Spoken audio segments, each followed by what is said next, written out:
All right, we'll continue the Ohio State session with Tommy Eichenberg, and we'll go ahead with questions. Please use the raise hand feature to get in the queue. And let's start with Austin Ward. Go ahead, Austin. Tommy, I don't know how nervous you normally get for any game or a big game. Does it feel different at all for a playoff? And now that you're here, when might that set in if you have any nerves?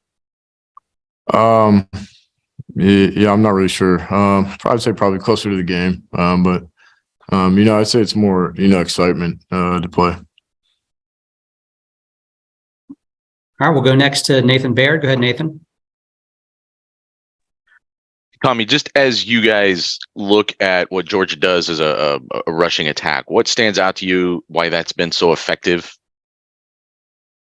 Yeah, I think all around, they got a good O-line, good running back, and a good scheme. So I think when you put all those together, you'll be pretty good. All right, next to Bill Rabinowitz.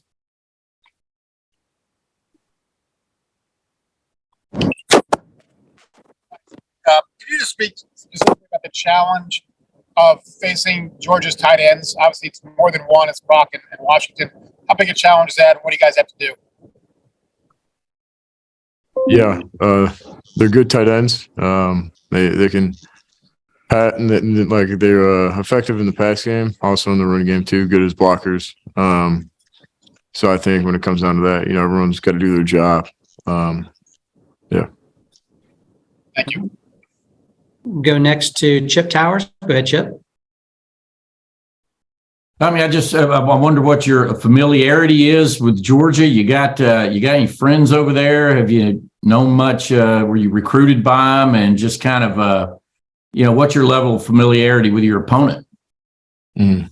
Before playing them, no familiarity. I mean, I've seen them play, but obviously this past week studying them now. But I don't know anyone that's went there.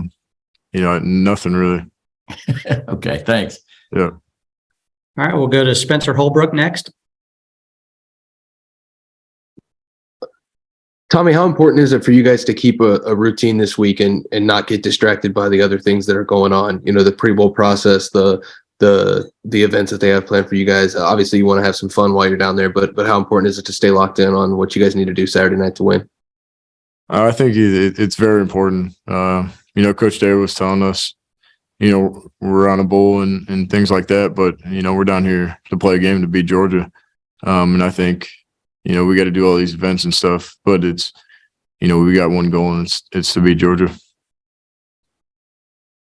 All right, back to Charles Odom. Tommy, one more about the Georgia run game. As you've studied game film, obviously they roll 3, maybe 4 running backs.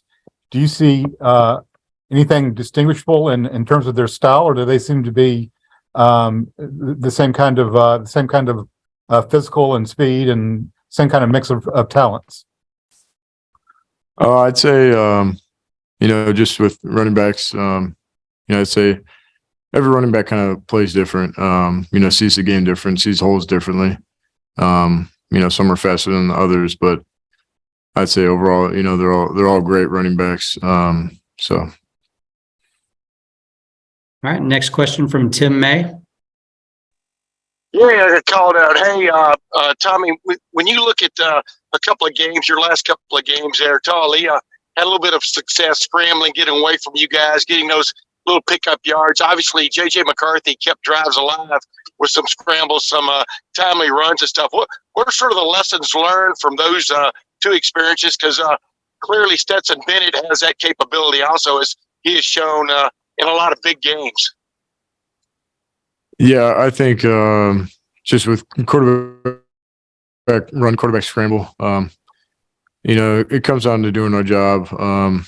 Quarterback scramble can, happen in pass and everyone's covered up and he scrambles, but, the play is never over, right? So you got to keep going. Quarterback run really comes down to doing your job. So that's what we're focusing on. All right, Tommy, I don't see any other questions in the queue, so